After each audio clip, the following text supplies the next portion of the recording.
L'histoire commence dans le futur, où les humains ont été améliorés grâce à des améliorations cybernétiques. Anka Robotics est l'entreprise leader dans ce type de technologie et est en train de développer un nouveau type de cyborg qui utilise un cerveau humain pour fonctionner. Une femme, Mira, est amenée chez Anka après un accident.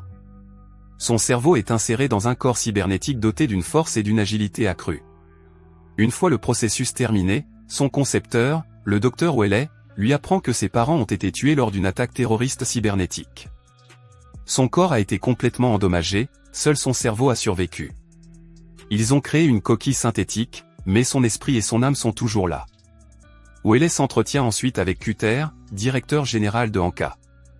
Cutter veut intégrer Mira à la section 9, une équipe de lutte contre le terrorisme, mais Welle pense qu'elle n'est pas prête pour une telle chose. Une année s'est écoulée. Mira est désormais connue sous le nom de The Major. Elle est sur le toit d'un immeuble, écoutant une réunion entre le représentant de Anka, le docteur Osmond, et un ambassadeur africain.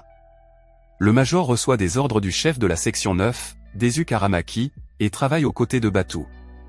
Pendant la conférence, des geisha bots attaquent les personnes présentes dans la salle, ce qui pousse le Major à agir, contre les ordres d'Aramaki.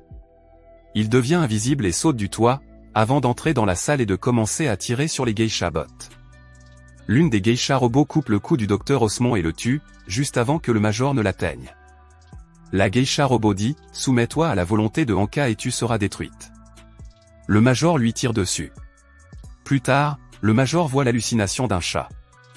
Il prend une drogue fournie par Anka Robotics.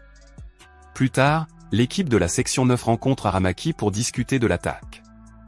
Ils apprennent que les geisha bots ont été piratés par une source mystérieuse, qui a prononcé la même phrase que la geisha bot a dite au Major. Le reste de l'équipe part, mais Aramaki parle à Major de son geste en sautant dans la pièce. Aramaki lui dit qu'elle a toujours son « fantôme » à l'intérieur de sa « coquille ». Plus tard, Major et Batu traversent la ville en voiture. Elle évoque le peu de souvenirs qu'elle a de son passé, à savoir la mort de sa famille alors qu'elle se rendait à la campagne. Alors qu'ils sont en route, Major a l'hallucination d'une hutte en feu. Le Major rencontre fréquemment le docteur Welle pour réparer son corps endommagé.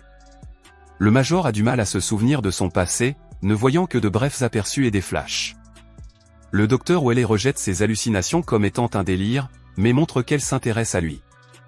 Major et Batu rencontrent ensuite le docteur Dalin, avec le corps de la geisha robot. Pour tenter d'obtenir plus de réponses sur le hacker, Major se plonge dans l'intelligence artificielle de la geisha robot. Major se retrouve à marcher dans un club, avec des images déformées. Elle est saisie par l'entité. Le docteur Dalin tente de l'arrêter, mais Major est piraté, obligeant Batu à la sortir de la connexion. Major dit qu'elle sait où trouver le pirate. Le duo se rend dans une boîte de nuit Yakuza. Alors qu'ils se séparent, Major est entraîné dans une pièce par deux hommes qui la forcent à danser, tandis qu'elle est menottée à un poteau et aiguillonnée. La pièce bloque également le signal qui lui permet de communiquer avec Batu. Major commence alors à se battre avec les hommes qui se trouvent dans la pièce, expulsant l'un d'entre eux de la pièce et provoquant une fusillade. Batu participe à la fusillade.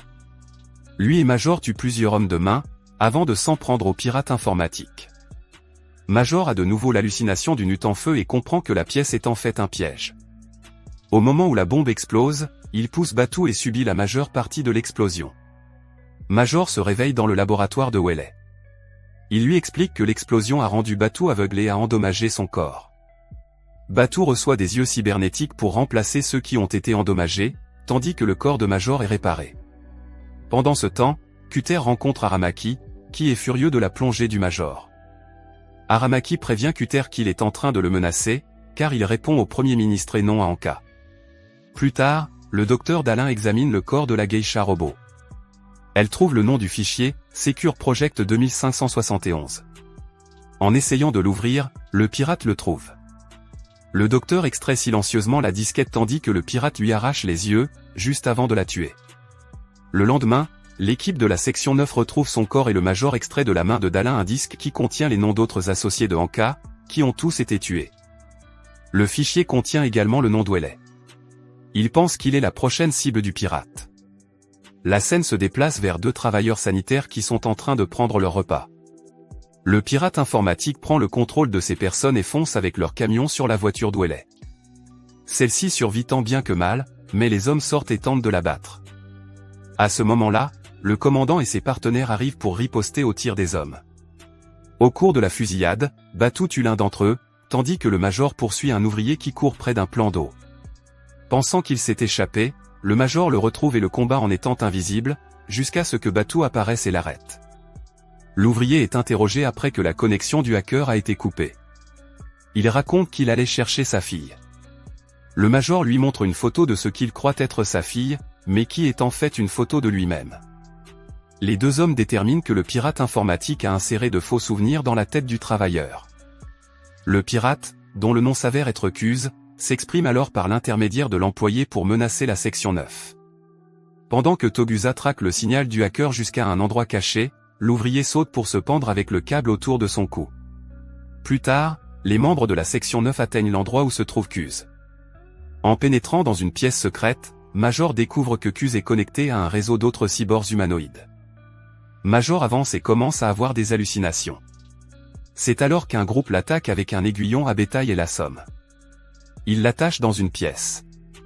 Cuse arrive et révèle qu'il a été un sujet d'expérience de Anka, mais qu'il a été considéré comme un échec et un monstre à cause de son apparence difforme.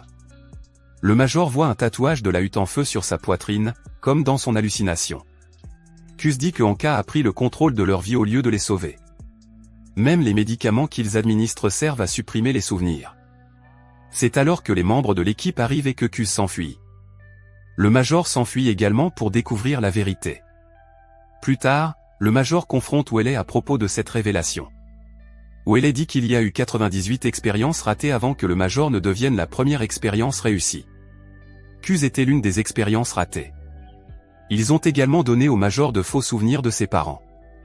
Le major semble également en colère lorsque Welle tente de défendre sa position. Le major part en plongée pour se détendre et Batou arrive à son tour. Le major décide alors de retourner en arrière pour en savoir plus sur son passé. Lorsqu'ils arrivent en ville, la sécurité de Anka l'arrête et l'emmène au quartier général. Cutter ordonne alors à Welle de renvoyer le major pour empoisonnement, car elle est un boulet.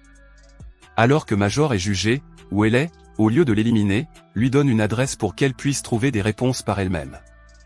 Welle laisse le major s'échapper. Elle abat les gardes sur son chemin et s'échappe, tandis que Cutter tire sur Welle et la tue en représailles. Cutter rapporte à Aramaki que le major a tué Welle et qu'il doit être éliminé. Le major suit l'adresse, qui s'avère être son ancienne maison. Sa mère est là, mais ne la reconnaît pas. La mère croyait que sa fille s'était enfuie et avait été tuée. Le vrai nom du major était Motoko. La mère sent un regard familier dans les yeux du major lorsqu'il la regarde.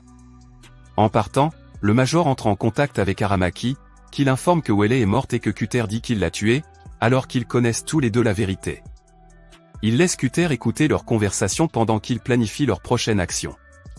Cutter envoie alors ses hommes tuer les membres de la section 9, mais Batou, Togusa et Aramaki survivent et tuent leurs agresseurs. Le major rend son radar public pour que Cuse puisse le trouver. En suivant ses souvenirs, il atteint une cachette. Il y retrouve Cuse, qui ressemble à la hutte en flammes. Ils apprennent que le vrai nom de Cuse est Hideo et qu'ils étaient initialement opposés à l'expansion des humains et des cyborgs. Cuse tente alors de la convaincre de le rejoindre. C'est alors que la hutte explose. L'explosion touche Cuse et l'endommage gravement. Cutter contrôle un char d'assaut pour tuer le major et Cuse. Le major se venge sur le char. Il utilise toute sa force et arrache un bras en détruisant le char. Le major tombe au sol et Cuse s'approche d'elle en rampant. Cuse lui demande à nouveau de venir avec lui, mais elle refuse. L'un des tireurs d'élite de Cutter monte dans un hélicoptère et tire une balle dans la tête de Cuse, le tuant. Aramaki envoie l'un de ses hommes, Saito, abattre l'hélicoptère du sniper pour sauver le major. Batou retrouve le major, qui est toujours en vie. Aramaki coince Cutter après avoir parlé au Premier ministre. Aramaki contacte le major et obtient son accord pour exécuter Cutter. Il tire 3 fois sur Cutter, qui tombe dans sa propre piscine et meurt. Le major se rend sur sa propre tombe, en compagnie de sa mère, qui sait désormais que sa fille est toujours avec elle. À la fin, la voix off du major dit qu'il sait qu'il y en aura d'autres comme elle. Puis elle saute d'un immeuble pour sa prochaine mission.